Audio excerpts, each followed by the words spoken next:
Hey, this is Jamey from Stonemaier Games, and today I'm going to talk about my favorite mechanisms, plural, in Obsession.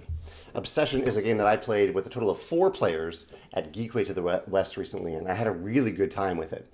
It has this Downton Abbey theme where you are running an estate, a country estate in England, and you are inviting people to your estate and kind of using your different workers in different ways within the estate, and you're constantly upgrading it with these tiles that give you more and more choices each round. And each round, you're kind of just choosing one activity. You're choosing one of those tiles and you're saying, I want to do this activity. I want to host this thing or do this thing at my estate.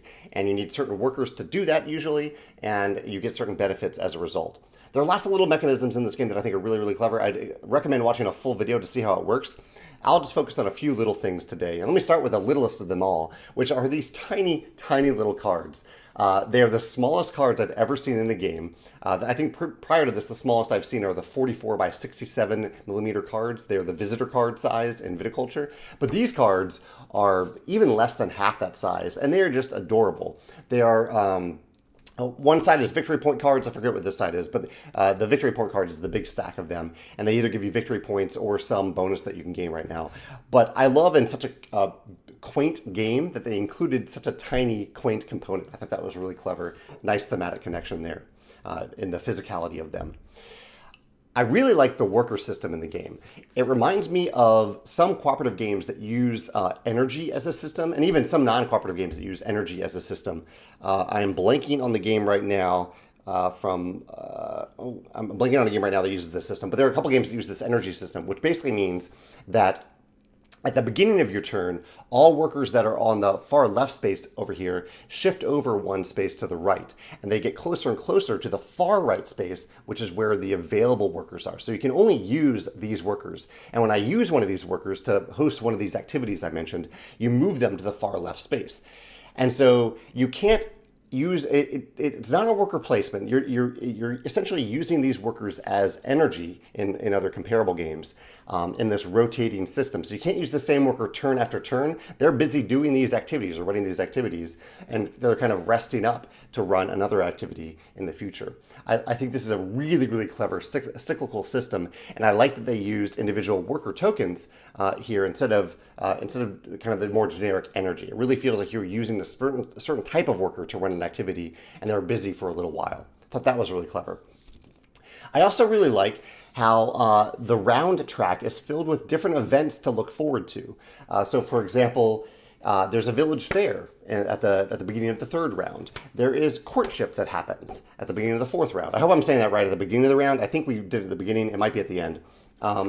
Then you gain an objective card in the 6th round, and so on. So I really like the use of the victory point track to essentially have what a game would normally use as maybe an event deck to vary that up. But I like that you can look forward to what's happening. You know that this courtship is happening on a regular basis. You know that you're going to get another objective card here. And it adds a little bit of fun, a little bit of zest to a round track where you're normally just moving the token forward one space in the round track. This adds a little bit of fun to it. I like that a lot. The game also has a version of deck building that I think is rather clever, and it's kind of the Concordia system in a way. I'd say fairly close to the Concordia system, in that you're acquiring cards. They come to your hand, your available pool of cards. They're guest cards that you can play. And then when you do, you put them in a discard pile, and at certain points, you'll put that discard pile back into your hand. But crucially, you're not shuffling.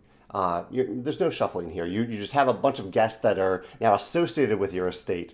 And if they're in your hand, you can use them or activate them. And if they're not in your hand, if they're in your discard pile, they're just kind of hanging out, waiting for you to bring them back into your hand.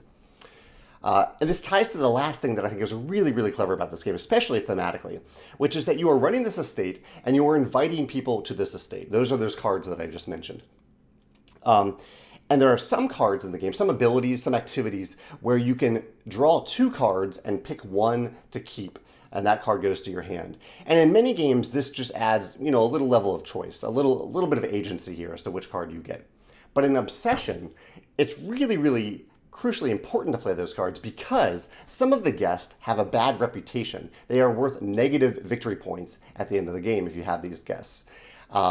And that actually reminds me of one other system I want to mention in a second. But So doing a blind draw, and many of the activities and the cards in this game give you a blind draw of guest cards, which thematically works. You're inviting someone to your estate. You don't know who they are. You're saying, just come on over to the estate today. If you do that, you have the potential of getting a card with a negative point value. And yes, there are abilities on those cards that are quite powerful, but at the end of the game, if you still have them in your deck of people who are visiting you, who are associated with your estate, they are worth negative victory points. So it adds a huge amount of meaning to those cards where you're drawing more than one and picking one, because when you use those cards, you can reduce the chances of getting one of those negative value guesses, unless you really want one for some reason.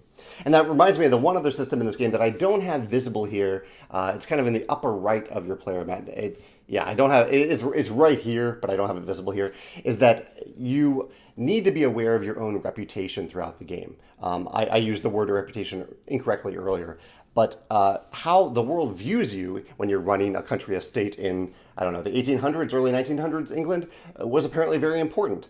And certain guests aren't going to visit you if your reputation is too low. You can't host certain activities if your reputation is too low. So you have to constantly keep up with your reputation and try to improve your reputation, your claim, your esteem over the course of the game. And it is also worth points at the end of the game as well. But I thought that was a great thematic touch and how it's tied to the different cards and activities and buildings that you can activate in the game.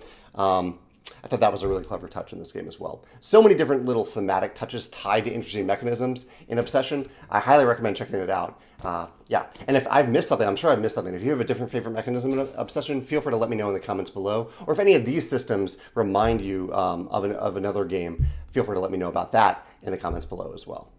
Thanks.